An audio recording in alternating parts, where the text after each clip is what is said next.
इनो disqualify होने का guarantee उसमें हम ना जीत के करीब हमें जा रहे हैं। मेरे घर में ये जिस दिन आदेश आएगा, मैं भी हमारे भाई प्रकाश मिर्जी हमें दोनों जने मिला को हमारे डॉक्यूमेंट्स बी न्यूज़ वालों को एक एक देख छोड़ देते हैं, उन पूरी जनता को दिखला दे। अभी 1.5-2 साल होने आया, खाली पूजा चलिए, सलाम अलैकुम चले, काम क्या भी नहीं है। बट ಯಾವುದೇ ಸದಸ್ಯರು ಕೂಡ ನಮ್ಮ ಕಾಂಪ್ರಮೈಸ್ ಆಗೋದು ಅವಶ್ಯಕತೆ ಇಲ್ಲ। स्वागत है आपका बी न्यूज़ नेशन में। मैं हूं आबिद हुसैन शेख। फिर एक बार हमारे स्टूडियो में 35 बीजापुर के कारपोरेटर्स का भविष्य लेकर लड़ाई लड़ने वाले ये महारथी फिर एक बार हमारे स्टूडियो में आज मौजूद हैं। तो 19 तारीख हाईकोर्ट कलबुर्गी हाईकोर्ट बेंच की ओर से 19 तारीख का वक्त और तारीख दी गई थी कि क्या होगा इन कारपोरेटर्स का फैसला। तो आइए हम इन्हीं से जानते हैं कि 19 और कल 21 इस दरमियान कोर्ट की कार्रवाई किस तरह हुई और क्या क्या हाईकोर्ट के जज साहब ने आदेश रवाना किया है और रीजनल कमिश्नर का इसमें क्या किरदार है। क्या सरकार ये पूरा खेल खेलेगी या कोर्ट से ही फैसला आएगा। अभी भी बीजापुर की जनता और ख़ुद 35 कारपोरेटर्स में ये उलझन बनी हुई है कि क्या होगा हमारे आगे का भविष्य। हम आइए जानते हैं वकील मुख्तार दखनी साहब से कि कोर्ट की कार्रवाई क्या क्या हुई। ಬಿ ನ್ಯೂಸ್ ವೀಕ್ಷಕರಿಗೆ ಎಲ್ಲರಿಗೂ ನಮಸ್ಕಾರ। ಮೊದಲು ಇವತ್ತು ವಿಚಾರಣೆಗೆ ಬಂದಿತ್ತು ನಮ್ಮ ಪಿಟಿಷನರ್ ಕೇಸ್ ಪ್ರಕಾಶ್ ಮಿರ್ಜಿಯವರ ಮತ್ತು ಮೈನೂ ಬಿಳಿಗಿಯವರ ಕೇಸ್। ಅವರ ಪರವಾಗಿ ನಾನು ಮತ್ತು ಅಮಿತ್ ಮಮದಾಪುರ ಅವರು ವಾದ ಮಂಡಿಸಿದ್ದೇವೆ ಮತ್ತು ಸರ್ಕಾರ ಪರವಾಗಿ ಅಡಿಷನಲ್ ಎ ಜಿ ಅವರು ವಾದ ಮಂಡಿಸಿದರು ಮತ್ತು ಬಿ ಜೆ ಪಿ ಮತ್ತು ಕಿರಣ್ ಪಾಟೀಲ್ ಅವರ ಪರವಾಗಿ ಶ್ರೀನಾಥ್ ಕುಲಕರ್ಣಿ ಅವರು ಇವತ್ತು ವಾದ ಮಂಡಿಸಿದರು। ಇವತ್ತಿನ ಸಾರಾಂಶ ಏನಂದರೆ, ಇವತ್ತು ಅವರು ಮೇಯರ್ ಮತ್ತು ಡೆಪ್ಟಿ ಮೇಯರ್ ಚುನಾವಣೆ ಪೂರ್ಣಗೊಂಡಿದೆ। ಆ ಕೋರ್ಟ್ ಆದೇಶ ಪ್ರಕಾರ ಪೂರ್ಣಗೊಂಡಿದೆ। ಆ ಆದೇಶ ಪ್ರಕಾರ ಇವತ್ತು ಚುನಾವಣೆ ಫಲಿತಾಂಶವನ್ನು ಘೋಷಣೆ ಮಾಡಬೇಕಂತ ಹೇಳಿ ಅವರು ಕಿರಣ್ ಪಾಟೀಲ್ ಪರವಾಗಿ ವಕೀಲರು ಮನವಿ ಮಾಡಿಕೊಂಡ್ರು ಕೋರ್ಟಿಗೆ ಮನವಿ ಮಾಡಿದಾಗ ನಾನು ಮತ್ತು ಮಮದಾಪುರ ಅವರು ಈ ಮೊದಲು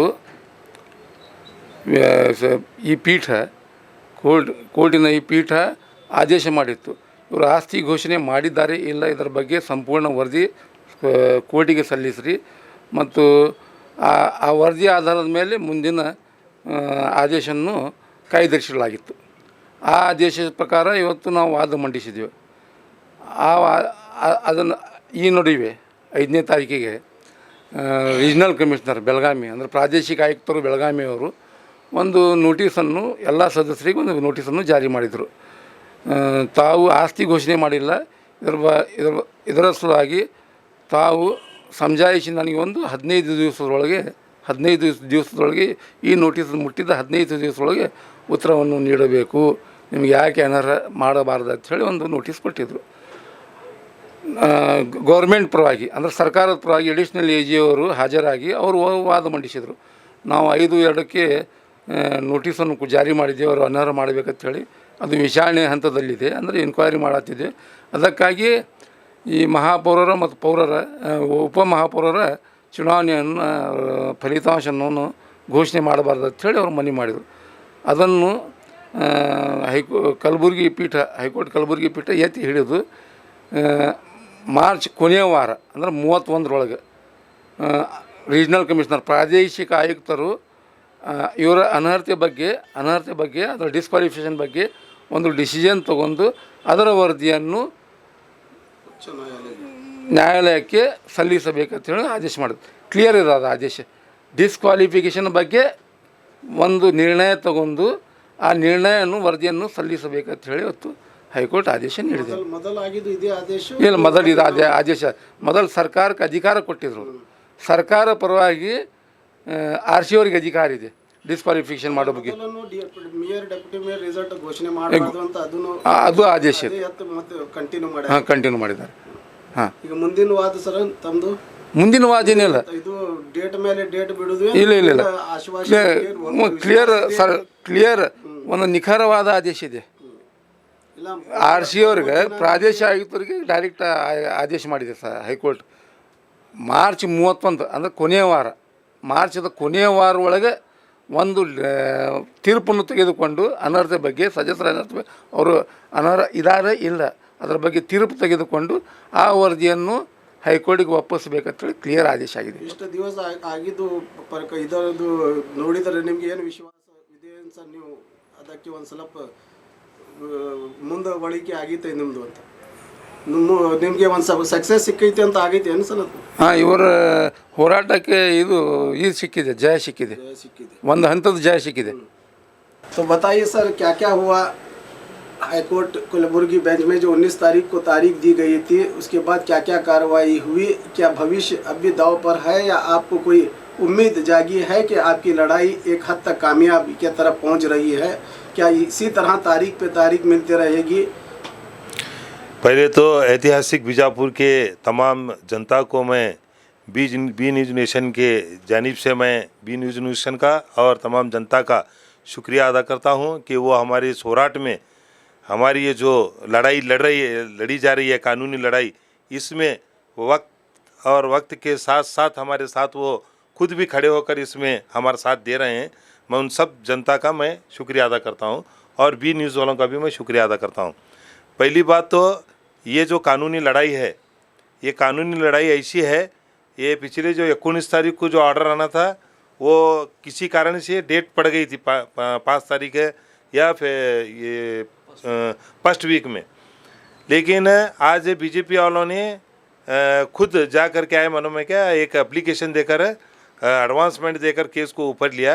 लेने के बाद हमारे वकील मुख्तार अहमद दखनी साहब और हमारे और एक वकील हैं हमारे हमीद ममदापुर साहब, उन्होंने और ऐसो सरकारी वकील जो कर्नाटक स्टेट के क्या बोलते हैं उनको एजी, उन्होंने भी क्या है मानो में क्या आज हाजिर हो को क्या है मानो में क्या उन्होंने स्पष्ट ये समझाए कि रीजनल कमिश्नर जो हैं 5 तारीख को हमें ऐसो रीजनल कमिश्नर जो है ये देश है क्या बोलेगा तो नोटिस जारी करे सो है, तुम ना आस्ती घोषणा तुम्हें नहीं करें कानून के हिसाब से तुमने क्या है मानो में क्या हमें कई को नहीं तुम्हारे सदस्यता रद्द करना आकर को बोल को 15 दिन के अंदर जवाब दो कर को बोलें। उन्होंने 15 दिन के अंदर जवाब दिए के बाद में रीजनल कमिश्नर जो भी निर्णय लेते हैं वो उसके बाद का काम आता। लेकिन आज कोर्ट के अंदर एक बहुत ऐतिहासिक फैसला क्या हुआ, टाइम बाउंड हुआ, एक टाइम फिक्स हुआ उसका सर, एक डेडलाइन दी गई आज। ये तो मार्च के आखिरी हफ्ते के अंदर तक या तुम्हें मार्च के 31 तारीख के अंदर तक तुम्हें जो भी है इसका निर्णय करना, कर को लगा को कोर्ट में सबमिट करना। इन्हों 2 तारीख को अप्रैल के 2 तारीख को और ये तारीख है, इसके पर हमने ये भरोसा हुआ, एक ऐतिहासिक एक भरोसा क्या हुआ कर बोलेगा तो इन्हों डिस्क्वालीफाई होने का गारंटी ऐसा हमना कोर्ट के ऊपर से हमना ऐसा भरोसा हुआ आज। तो हमारी एक जो लड़ाई है उसमें हमना जीत के करीब हमें जा रहे हैं ऐसा हमना लग रहा, और पूरी बीजापुर की जो जनता है उन्हें भी जीत के तरफ जारी कर बोल को हमने बिल्कुल भी आज ऐसा महसूस हुआ। कौन से बेस पर आपको आपकी जीत हो रही है महसूस हो रहा? क्योंकि देखो सारा अधिकार तो खत्म हो चुका है अभी उनका, आने वाले जो कारपोरेटर्स हैं उनको आपने होशियार कर दिया कि आप घोषणा पत्र बिना घोषणा पत्र के आप अधिकार संभाल ही नहीं सकते। देखो कानून एक चीज़ है और हमें कारपोरेटर बनना एक अलग चीज़ है।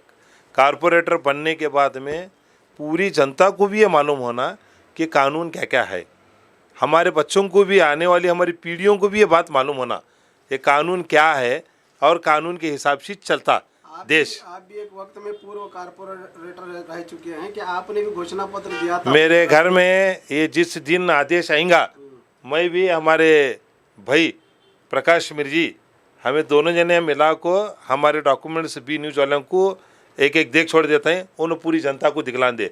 हर बरस 5 बरस के अंदर हर एक बरस का हमें डिक्लेरेशन करें, हर बरस का बरस डिक्लेरेशन करने का रहता हो, एक बार कर को 5 साल बैठने का नहीं है। जैसा ही मेयर का इलेक्शन होता है 1 बरस 1 महीने के अंदर हमें हमारा डिक्लेरेशन करना कानून है करना। बीजापुर की जनता जो है देखो अब भी अत्यशीज क्या क्या उनके हालात हुए थे वो जनता को मालूम है। आने वाले दिन के अंदर देखो बीजापुर के अंदर डेवलपमेंट का काम होने का था, अभी 1.5-2 साल होने आया, खाली पूजा चली सलाम अलैकुम चले, काम क्या भी नहीं है। बस स्टैंड के सामने से ले को जमखंडी रोड तक हमें 2017 के अंदर नई रोड बनाई, हमारे खुद के, हमें जब बागवान MLA थे तब उस टाइम में एक दुनिया का बड़ा बड़ा फंड लगा को दाल को इतनी बड़ी रोड बनाए, बनाने के बावजूद भी क्या है मनों में क्या है, यहाँ अभी तक डेवलपमेंट करने का असर आज के कारपोरेटर्स की हमारी अपनी एक ये है, वो करने का था। बहुत से ऐसे डेवलपमेंट्स के काम हैं नहीं हुए, आने वाले दिन में और दूसरे लोग चुन को आन दे आको, फिर उन्होंने डेवलपमेंट का काम करेंगे। अभी सरकार को भी कोर्ट पावर दी है कि डिस्क्वालीफाइड कर सकती है, क्या सरकार बिल्कुल बिल्कुल जो भी है डॉक्यूमेंट्स के हिसाब से होगा, जो भी है डॉक्यूमेंट्स के हिसाब, सरकार नहीं, कानून जो बोलता है वो करना पड़ेगा सरकार को। सरकार के अधीन में जो काम है वो कानून के डॉक्यूमेंट्स हैं। ऑलरेडी कमिश्नर साहब कुछ लिखे हैं कि उन्होंने आस्ती घोषणा नहीं करें करको बोल को, जब लिखे तो फिर खला चीज हुआ, नहीं करें तो फिर इन्हों मेंबर है ही नहीं। तो आप जिस तरह से लड़ाई लड़ रही हैं इससे तय है कि बिल्कुल बिल्कुल इसका भविष्य पूरी तरह से कारपोरेटर्स का भविष्य खतरे में नहीं है, बीजापुर का भविष्य उजावल इसमें है। अभी बीजापुर की जनता जीत रही, कारपोरेटर्स पर्सनल है, बीजापुर की जनता असल है और जनता की जीत है। अगर कारपोरेटर्स वहाँ पर से डिस्क्वालीफाई होते तो जनता की जीत होती। ಸರ್ ತಮ್ಮ ಬಿ ನ್ಯೂಸ್ ನೇಷನ್ ವೀಕ್ಷಕರಿಗೆ ಎಲ್ಲರಿಗೂ ನಾನು ಧನ್ಯವಾದ ಹೇಳ್ತೀನಿ, ತಮಗೂ ಧನ್ಯವಾದ ಹೇಳ್ತೀನಿ ಸರ್. ಸೊ ನಮ್ಮ ಮೈನು ಬಿಳ್ಗಿ ಎಕ್ಸ್ ಕಾರ್ಪೊರೇಟ್ರು ಮತ್ತು ನಮ್ಮ ವಕೀಲರು ಮುಕ್ತಾರ್ ಅಹಮದ್ ದಕ್ಕಣಿಯವರು ಮತ್ತು ಅಮಿತ್ ಮಮದಾಪುರ ಅವರು, ಸೊ ಮತ್ತು ನಮ್ಮ ಅಜೀಮ್ ಬ್ರದರ್ ಎಲ್ಲ ಕೂಡಿಸಿ ನಾವು ಏನು ಹೋರಾಟಕ್ಕೆ ಕೈ ಹಾಕಿದ್ದೀವಲ್ಲ, ಸೊ ನಾನು ವಿಜಯಪುರ ಜನತೆಗೆ ನಾನು ಹೇಳೋದು ಅಂತ ನಾನು ಹೇಳಿ ಮನವರಿಕೆ ಮಾಡಿಕೊಡೋದು ಅಂತಂದರೆ, ನಮ್ಮ ಹೋರಾಟ ಕಾನೂನಿನ ಹೋರಾಟ.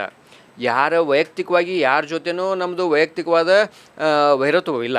35 ಜನ, ನಾವು 34 ಜನ ಸದಸ್ಯರ ಅಂದ್ರೆ ಮೊದಲಿನ ಅಂತಂದ್ರೆ ನಮ್ಮ ವಿಚಾರ, ನಾವು ಟೆಕ್ನಿಕಲಿ ನಾನು ಮಾತಾಡೋದಾದರೆ 34 ಮಂದಿ ಸದಸ್ಯರ ಮ್ಯಾಗೆ ನಾವು ಒಂದು ಕೇಸ್ ಮಾಡಿದಾಗಿನಿಂದ ಇವರು ಸದಸ್ಯರಲ್ಲ ಅಂತ ಹೇಳಿಸಿಂದ ನಾವು ಹೈಕೋರ್ಟಿಗೆ ತಿಳಿಸಿದ್ದೆವು. ಯಾಕಪ್ಪ ಅಂತಂದ್ರೆ ಇವರು ಆಸ್ತಿ ಘೋಷಣೆ ಮಾಡಿರಲಿಲ್ಲ.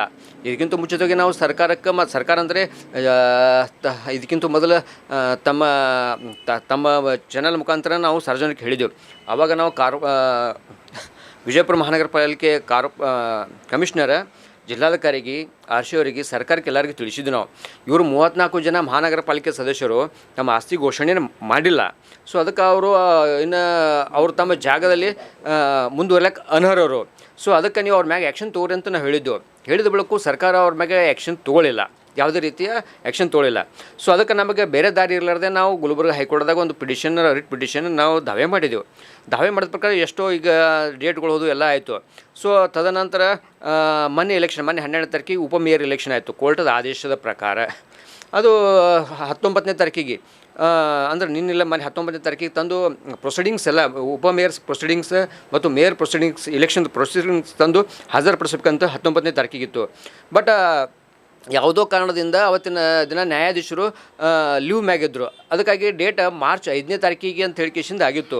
ಬಟ್ ಮತ್ತೊಬ್ಬರು ಯಾರೋ ಒಬ್ಬರು ರಿಟ್ ಪಿಟಿಷನರು, ಇಲ್ಲ ಇದು ಎಲೆಕ್ಷನ್ದು ಮ್ಯಾಟರ್ ಇರೋದರಿಂದ ಇದನ್ನು ಮತ್ತೆ ನೀವು ನಿಮ್ಮ ಪಿಟಿಗೆ ತೊಗೊಳ್ರಿ ಅಂತ ಹೇಳಿಕೆಶಿಂದ ಸಬ್ಮಿಟ್ ಮಾಡಿದಾಗ ನಿನ್ನೆ ಗೊತ್ತಾಗಿದ್ದು ಇವತ್ತು ಅಂದರೆ 21ನೇ ತಾರೀಕು ಫೆಬ್ರವರಿಗೆ ಮತ್ತೆ ಡೇಟ್ ಇದೆ ಅಂತ. ಬಟ್ ಇವತ್ತು ನಮ್ಮ ವಕೀಲರು, ನಮ್ಮ ಮೈನಣ್ಣ, ನಮ್ಮ ಅಜೀಮ್ ಅವರೆಲ್ಲ ಕೂಡಿ ಇವತ್ತು ಮತ್ತು ಗುಲ್ಬರ್ಗ ಹೈಕೋರ್ಟ್ಗೆ ಹೋಗಿ ಇವತ್ತು ಸಾರಾಂಶ ವಕೀಲರೆಲ್ಲ ಹೇಳಿದರು. ಅದ್ರ ಪ್ರಕಾರ ಏನಂತ, ಯಾವ ಸದಸ್ಯರುಗಳು ಅಂದ್ರೆ 1ರಿಂದ 35 ಜನ ಯಾವುದು ಸದಸ್ಯರುಗಳು ಆಸ್ತಿ ಘೋಷಣೆ ಮಾಡಿಲ್ಲ, ಸೊ ಅವ್ರ ಮ್ಯಾಗ ನೀವು ಮಾರ್ಚ್ 31ರೊಳಗಾಗಿ ಆ್ಯಕ್ಷನ್ ತೊಗೋಬೇಕಂತ ಹೇಳಿಸಿಂದ RC ಅವರಿಗೆ ಆದೇಶ ಮಾಡ್ಯದ. RC ಅವ್ರಿಗೆ ಯಾಕೆ ಆದೇಶ ಮಾಡ್ತು ಅಂತಂದ್ರೆ, ಅದು ಅಧಿಕಾರಿ ಇವರಿಗೆ ಡಿಸ್ಕ್ವಾಲಿಫೈ ಮಾಡೋ ಅಧಿಕಾರ RC ಅವರಿಗೆ ಮಾತ್ರ ಅದ. ಸರ್ಕಾರ ಮೀನ್ಸ್ RC ಅವರಿಗೆ. ಸೊ ಈ ಪ್ರಕಾರ ಆಗಿದ್ದರಿಂದ ನಮ್ಗೆ RC ಅವ್ರ ಮ್ಯಾಗೂ ಭರವಸೆ ಅದ, ಮೀನ್ಸ್ ಸರ್ಕಾರ ಮ್ಯಾಗೂ ಭರವಸೆ ಅದ, ಮತ್ತು ಕೋರ್ಟ್ ಮ್ಯಾಗೂ ನಮಗೆ ಭರವಸೆ ಅದ. ನಮಗೆ ಈಗ ನ್ಯಾಯ ಸಿಗ್ತದಂತ. ಈಗಂತೂ 90% ನ್ಯಾಯ ಸಿಕ್ಕಿದೆ ಸರ್. ಆ್ಯಕ್ಷನ್ ತೊಗೋಬೇಕು ಅಂತಂದ್ರೆ ಅವರು ಡಿಸ್ಕ್ವಾಲಿಫೈ ಅಂತ ನಾವು ತಿಳ್ಕೊಂಡೆವು, ಆಲ್ರೆಡಿ ನಾವು ತಿಳ್ಕೊಂಡೆವು. ಅವರು ಎಂದು ತಮ್ಮ ಆಸ್ತಿಯನ್ನು ಘೋಷಣೆ ಮಾಡಿಲ್ಲಲ್ಲ ಅವತ್ತು ಹಿಡಿದೇ ಅವರು ಸದಸ್ಯರಲ್ಲ ಅಂತ ನಾವು ಅವತ್ತು ಹಿಡಿದು ನಾವು ಹೇಳ್ಕೊತೇವೆ ಬಂದೆವು. ಈಗಾದರೂ ಅದನ್ನೇ ಹೇಳ್ತಾ ಇದ್ದೇವೆ ಸರ್. ಹೋರಾಟಕ್ಕೆ ಮೂಲ ಉದ್ದೇಶ ಏನು ಸರ್? ಎದಕ್ಕೆ ಸಲುವಾಗಿ? ಉದ್ದೇಶ ಏನಿಲ್ಲ ಸರ್, ಇದರೊಳಗೆ ಬೇರೆ ಉದ್ದೇಶ ಯಾವುದೂ ರಾಜಕೀಯ ಉದ್ದೇಶ ಇಲ್ಲ, ಏನಿಲ್ಲ. ಸೊ ನಾನು ಮೊದಲಾದರೂ ಹೇಳಿದ್ದೀನಿ, ಇದರೊಳಗೆ ಯಾವುದೂ ರಾಜಕೀಯ ಉದ್ದೇಶ ಇಲ್ಲ.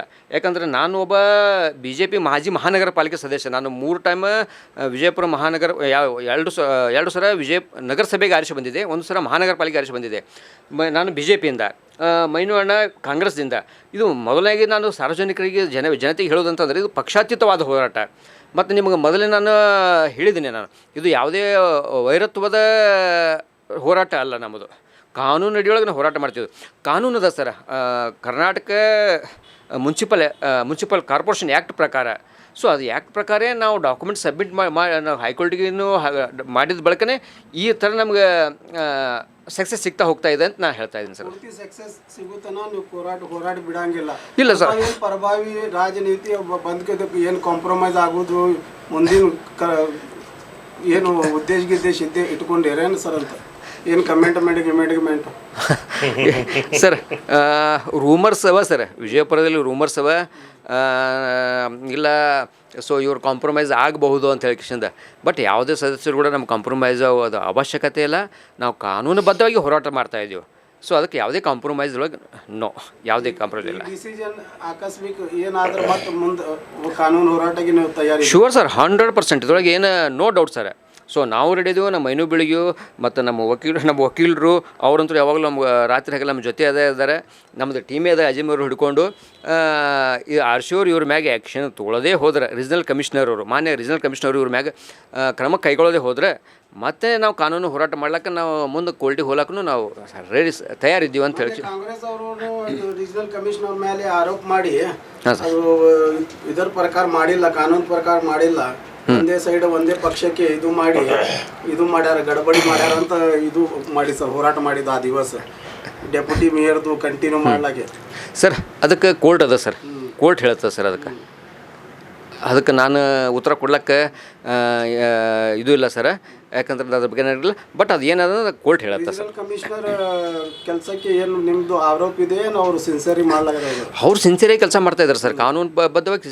ಕಾನೂನುಬದ್ಧವಾಗಿ ಅವರು ತಮ್ಮ ಕೆಲಸವನ್ನು ಮುಂಚೆನೂ ಅವರಿಗೆ ಡೆಡ್ಲೈನ್ ಕೊಟ್ಟಿದ್ದು 15 ದಿವಸ ಒಳಗೆ ನೀವು ವಜಾ ಬತಾವ್ ಏನು ಯಾಕೆ ಡಿಸ್ಕ್ವಾಲಿಫೈಡ್ ಮಾಡಬಾರ್ದು ಅಂತ ನೋಟಿಸ್ ಕೊಟ್ಟಿದ್ದು. ಅದರದ್ದು ರೆಸ್ಪಾನ್ಸ್ ಕೊಟ್ಟಿಲ್ಲ ಸರ್ ಅವರು? ಇಲ್ಲ ಸರ್, ಅದ್ರ ಪ್ರಕಾರ ಅವ್ರಿಗೆ RC ಅವರಿಗೆ ತಿಳಿಸಿದ ಪ್ರಕಾರ RC ಅವರು ಆಲ್ರೆಡಿ 35 ಜನ ಸದಸ್ಯರಿಗೆ ಈ ಥರ ನಮ್ಮ ರಿಟ್ ಪಿಟಿಷನ್ ನಂಬರ್ ಹಾಕಿ ಕಲಬುರಗಿ ಹೈಕೋರ್ಟ್ದಲ್ಲಿ ಇಂಥದ್ದೊಂದು ರಿಟ್ ಪಿಟಿಷನ್ ಅದ. ಸೊ ಅವರು ಆಸ್ತಿ ಘೋಷಣೆ ಮಾಡಿಲ್ಲ ಅಂತ ಹೇಳಿ ಕೇಸಿಂದ ತಮ್ಮಾಗೆ ಕೇಸ್ ಮಾಡಿದ್ದಾರೆ. ಸೊ ಅದಕ್ಕೆ ನೀವು ಆಸ್ತಿ ಘೋಷಣೆ ಮಾಡಿದ್ದೀರೋ ಇಲ್ಲೋ ಅನ್ನೋದು ನಮಗೆ ಲಿಖಿತ ರೂಪೊಳಗೆ ಕೊಡ್ರಿ ಅಂತ ಹೇಳಿ ಕೇಸಿಂದ 15 ದಿನದ ಗೈಡ್ಲೈನ್ಸ್ RC ಅವರು ಕೊಟ್ಟಿದ್ದರು. ಅದ್ರ ಪ್ರಕಾರ ಎಷ್ಟೋ ಮಂದಿ ಸದಸ್ಯರು ಕೊಟ್ಟಿದ್ದಾರೆ ಅಂತ ನಾವು ಕೇಳಿ ಬಂದಿದೆ ಸರ್. बट इन्होंने नमक इन्हों कन्फर्म मिला. सबसे पहले मैं बी न्यूज़ नेशन का शुक्रिया अदा करना चाहता हूं, क्योंकि ये जो एक लड़ाई है, एक कानून होराट है, और इसमें आप अपना जो कंट्रीब्यूशन इस देश की आवाम को, इस आने वाली नस्ल को जो एक मैसेज देना चाहते हैं, एक बहुत बेहतरीन एक काम है. इसमें अल्लाह आपकी खिदमत को कबूल करे. और मैं एक शेर के साथ में आपको बात का आगाज़ करना चाहता हूँ. मैं अकेला ही चला था जानिबे मंजिल, लोग आते गए और कारवां बनता गया, लोग जुड़ते गए.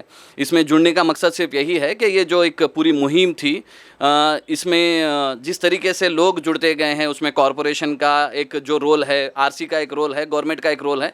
ये सारी चीज़ें जो एक एक्ट के ख़िलाफ़ जो काम किया गया था, जिन लोगों को इलेक्टेड बॉडी को जो पहला काम करना होता है मेयर बनने के साथ में पहले महीने में जो है अपना एसेट डिक्लेरेशन करना होता है, क्योंकि जो भी आपका एसेट है उसके बाद में जो है करप्शन के आपके जो भी एलिगेशंस वगैरह होते हैं, जो कानून के ख़िलाफ़ चीज़ें हैं, इसके ख़िलाफ़ हमारी एक मुहिम थी. सारे लोगों का जिस तरीके का हम लोगों को कंट्रीब्यूशन मिला है, जो लोग जिस तरीके से डॉक्यूमेंट्री एविडेंस हम लोगों को साथ में मिला है, उसके बाद में ये सारी लड़ाई जो है एक कानून की लड़ाई बहुत बेहतरीन हुई है.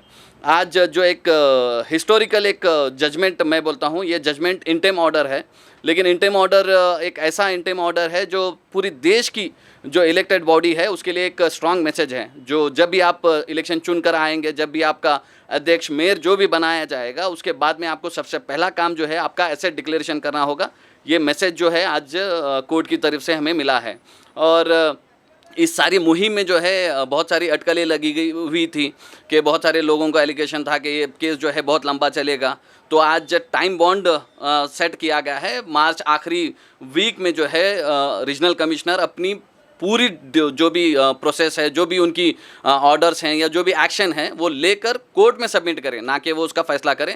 और साथ ही साथ मेयर और डिप्टी मेयर के लिए जो बीजेपी की तरफ से फैसला जो है करके जो है ये सबमिट कर दें। और मेयर और डिप्टी मेयर के जो इलेक्शन के लिए बीजेपी वालों की एक बहुत बड़ी पहल थी कि उन्हें एक उम्मीद थी कि उनका एक पहला मेयर जो है बीजेपी का या बीजेपी का डिप्टी मेयर वो बनाने में कामयाब हुए हैं। तो वो लोग जो है अपने कानून के दायरे में ना रहते हुए ये सारी चीज़ें किए थे। और इसी फैसले पे जो है हाई कोर्ट ने एक फटकार लगाते हुए यही फैसला सुनाया है कि आप मेयर और डिप्टी मेयर बाद में होंगे, पहले ये फैसला हो जाए कि आप कॉरपोरेटर हैं या नहीं। जो आपका मूल्य अधिकार था, जो आप पे फैसला था कि आप एक्ट को जो फॉलो नहीं किए थे, उसके फैसले के बाद में जो है ना ये डिसीजन होगी।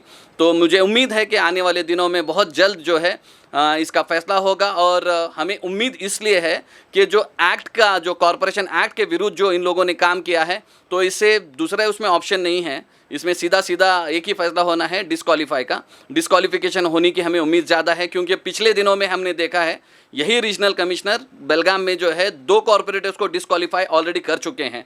तो ये कोई नई बात नहीं होगी अगर ये लोग डिस्क्वालीफाई होंगे, लेकिन ये ऐतिहासिक फैसला होगा, क्योंकि आस्ती घोषणा नहीं करने के बाद में इन लोगों को घर पहुंचाने का काम रीजनल कमिश्नर करेंगे। तो ये थे वो आंदोलनकारी जो बता रहे थे बीजापुर के 35 कारपोरेटर के भविष्य को लेकर जो कानूनी लड़ाई लड़ रहे हैं। एक तरह से आज इनके चेहरे पर एक खुशी और एक उत्साह नज़र आ रहा है कि फैसला कहीं ना कहीं एक पॉजिटिव जो कह रहे हैं कि ये लड़ाई हमारी कोई व्यक्तिगत लड़ाई नहीं है, ये जनता के लिए और ख़ासकर बीजापुर के उज्जवल भविष्य के लिए यह लड़ाई लड़ी जा रही है। जो भी फैसला आएगा ये ऐतिहासिक फैसला होगा, जबकि कोर्ट ने साफ तौर पर रीजनल कमिश्नर को डायरेक्शन दी है कि 15 दिन में आपको क्यों ना डिस्क्वालीफाइड किया जाए, 35 कारपोरेटर को वजह बताओ नोटिस देनी ही होगी, जिसकी रिपोर्ट रीजनल कमिश्नर को मार्च के आखिरी हफ्ते तक कोर्ट में सबमिट करने पड़ेगी। उसके बाद 2 अप्रैल को